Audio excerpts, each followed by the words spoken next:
ಫೋಟೋನಲ್ಲಿ ಕಾಣುವ ವ್ಯಕ್ತಿಗೆ 20 ಹೆಂಡತಿಯರು, 104 ಮಕ್ಕಳು, 144 ಮೊಮ್ಮಕ್ಕಳು. ಇವರದೇ ಒಂದು ಹಳ್ಳಿ. ಒಂದು ಹೆಂಡತಿ ಒಂದು ಮಗುವನ್ನು ಸಾಕುವುದು ಕಷ್ಟ ಎನ್ನುವ ಈ ಕಾಲದಲ್ಲಿ ತಾಂಜೇನಿಯಾದ ಹಳ್ಳಿಯೊಂದರಲ್ಲಿ ಒಬ್ಬ ವ್ಯಕ್ತಿಗೆ 20 ಹೆಂಡತಿಯರು, 104 ಮಕ್ಕಳು, 144 ಮೊಮ್ಮಕ್ಕಳಿದ್ದಾರೆ. ಇಡೀ ಹಳ್ಳಿಯಲ್ಲಿ ಅವರ ಕುಟುಂಬವೊಂದೇ ವಾಸಿಸುತ್ತಿದೆ. ಇಷ್ಟು ದೊಡ್ಡ ಕುಟುಂಬವನ್ನು ಹೇಗೆ ನಿಭಾಯಿಸುತ್ತಿರಬಹುದು ಎಂದು ಎಲ್ಲರಿಗೂ ಅಚ್ಚರಿಯಾಗುವುದಂತೂ ಸತ್ಯ. ಹಾಗೆ ಆತ 20 ಮದುವೆಯಾಗಿದ್ದು ಒಂದೇ ಮನೆಯಲ್ಲಿ 16 ಹೆಂಡತಿಯರಿದ್ದಾರಂತೆ. 4 ಪತ್ನಿಯರು ಮೃತಪಟ್ಟಿದ್ದಾರೆ. ಒಂದೇ ಸೂರಿನಡಿ ಎಲ್ಲರೂ ಇದ್ದರೂ ಒಂದು ದಿನ ಜಗಳವಾಡದೆ ಎಲ್ಲರೂ ಶಾಂತಿಯಿಂದ ಸಂಸಾರವನ್ನು ತೂಗಿಸಿಕೊಂಡು ಹೋಗುತ್ತಿರುವುದು ವಿಶೇಷ.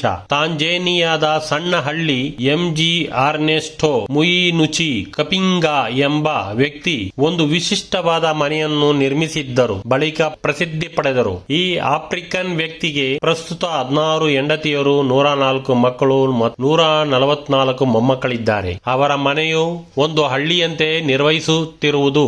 ಅಲ್ಲಿ ಆಹಾರವನ್ನು ದೊಡ್ಡ ಪ್ರಮಾಣದಲ್ಲಿ ತಯಾರಿಸಲಾಗುತ್ತದೆ ಎಂಬುದಂತೆ ಅನಿಸುತ್ತದೆ. ಕಪಿಂಗಾ 1961ರಲ್ಲಿ ಮೊದಲ ಮದುವೆ ಮಾಡಿಕೊಂಡಿದ್ದ. ಅವನಿಗೆ ಒಂದು ಮಗು ಜನಿಸಿತು. ಅವನ ತಂದೆ ಕುಟುಂಬವನ್ನು ವಿಸ್ತರಿಸಲು ಪ್ರೋತ್ಸಾಹಿಸಿದನು ಮತ್ತು ಮುಂದಿನ ಮದುವೆಗಳಿಗೆ ವಧು ದಕ್ಷಿಣೆ ಕೊಟ್ಟು ಮದುವೆಯಾಗಿದ್ದಾನೆ. ಮೊದಲ 5 ಮದುವೆಗಳ ಖರ್ಚನ್ನು ಅವರ ತಂದೆಯೇ ನೋಡಿಕೊಂಡಿದ್ದರು. ಉಳಿದ ಮದುವೆಯನ್ನು ತಾನೇ ಮಾಡಿಕೊಂಡಿರುವುದು. ಒಟ್ಟು 20 ಮಂದಿಯಲ್ಲಿ 7 ಮಂದಿ ಸಹೋದರಿಯರಾಗಿದ್ದಾರೆ. ಕಪಿಂಗನ ಖ್ಯಾತಿಯಿಂದಾಗಿ ಅವರು ಮದುವೆಯಾಗಿದ್ದಾರೆ. ಪ್ರತಿಯೊಬ್ಬ ಹೆಂಡತಿಯು ತನ್ನದೇ ಆದ ಮನೆಯನ್ನು ಹೊಂದಿದ್ದು ಅಡುಗೆ ಮಾಡುವುದು ಪ್ರತ್ಯೇಕವಾಗಿರುತ್ತದೆ. ಕೃಷಿ ಮಾಡುತ್ತಾರೆ. ಕೇವಲ ಮನೆಯಲ್ಲ, ಈ ವ್ಯವಸ್ಥೆಯು ಸುಸಂಘಟಿತ ವ್ಯವಸ್ಥೆಯಾಗಿ ಕಾರ್ಯನಿರ್ವಹಿಸುತ್ತದೆ. ಜೈ ಹಿಂದ್, ಜೈ ಕರ್ನಾಟಕ.